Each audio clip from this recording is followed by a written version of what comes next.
Hey, let's talk about it, cause honestly we need to talk about social issues, just uplifting my people. Yeah, let's talk about it. Come join the conversation. A connection's what we're creating. Yeah. What's happening, everybody? How y'all doing? So, I was having a conversation with someone, and I forgot what we were talking about, but it was like a simple thing. And I was like, saying, so what are you going to do? And they were like, oh, I'm just going to pray about it. Now, here's the thing, and I know I'm going to lose some people when I say this, right? Sometimes people weaponize that saying, I'm going to pray about it. And let me explain to you what I mean. Sometimes the easiest thing to do is to say you're going to pray about a decision that simply requires a yes or a no. You see, sometimes you're in a situation and you don't want to be the quote unquote bad person. You don't want to look like, the bad person or this, that, and the other, whatever the case may be, right? So you preference things by saying, well, let me pray on it. Some things the answer is no. It's a simple no. But when you add that caveat to let me pray about it, right?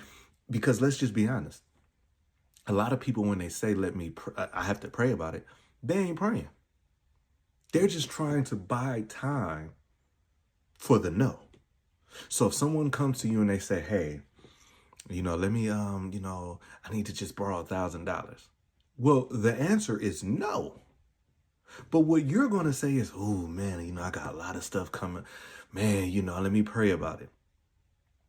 No, the answer is no. And this is called having emotional intelligence, right? Because even if you had 1,000 and I gave you 1,000, next month I'm going to need that 1,000. And when I come to you for that 1,000 back, you're going to have every excuse in the book.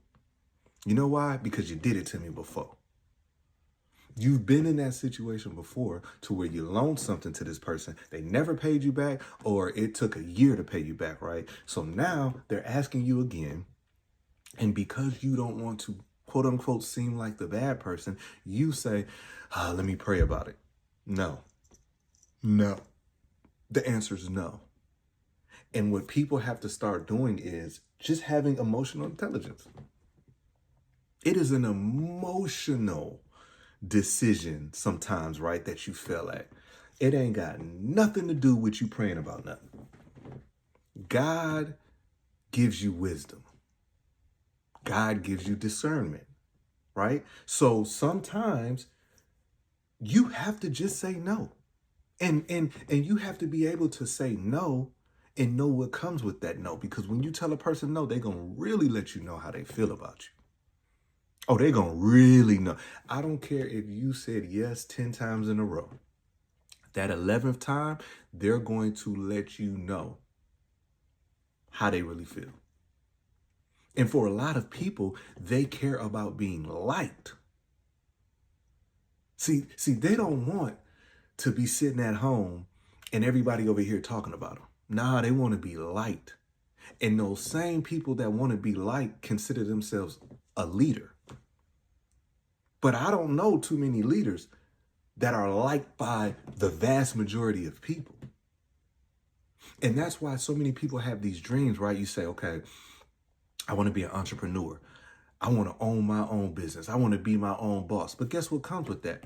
Decisions. And sometimes those decisions are simple. You complicate things.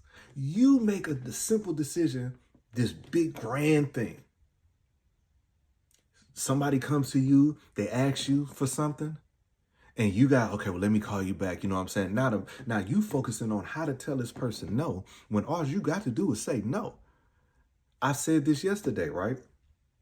I don't subtract people from my life. They voluntarily leave. And a lot of times people leave in your life by one simple action, telling a person no.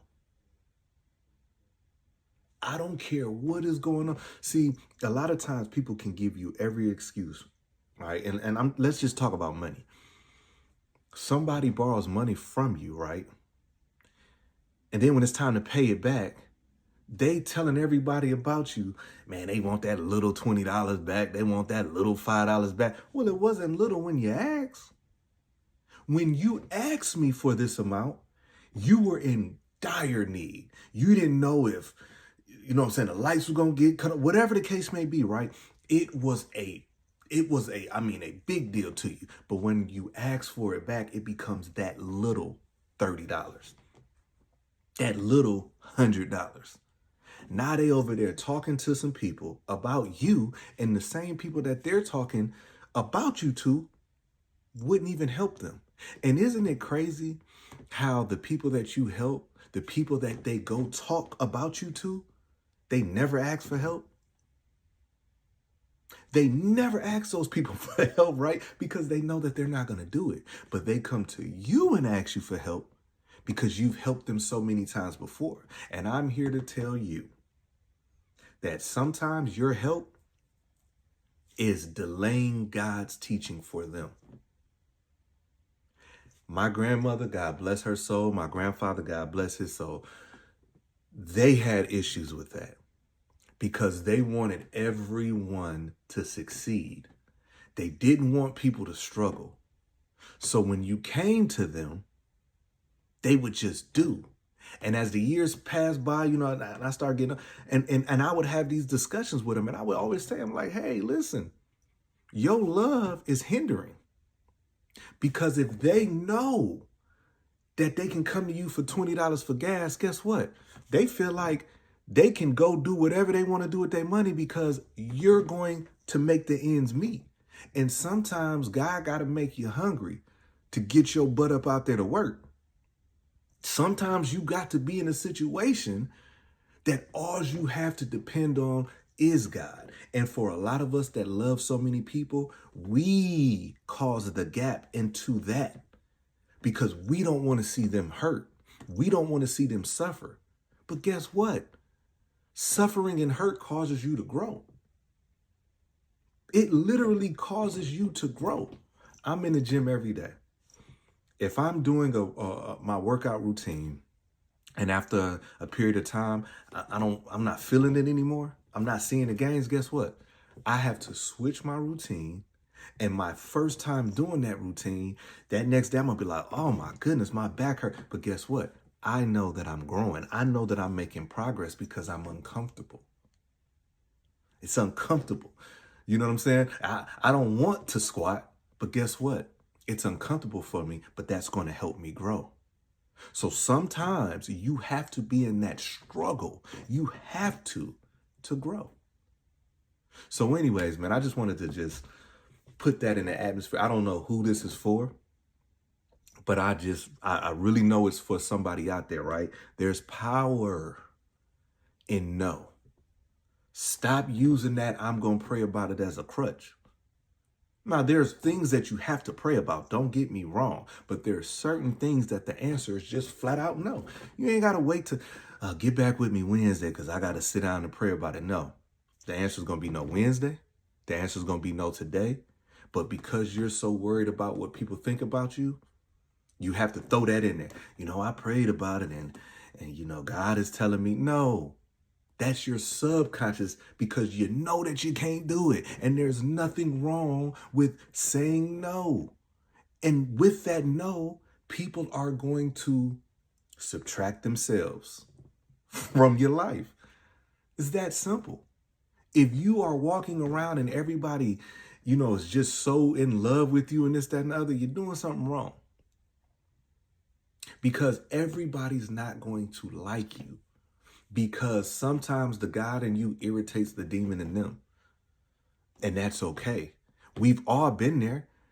You ever walked into a situation and you looking at somebody at work, whatever the case may be, and they always happy and you just don't like them? You don't even know why. But guess what? You are at the position in your life that your demons are eating at you.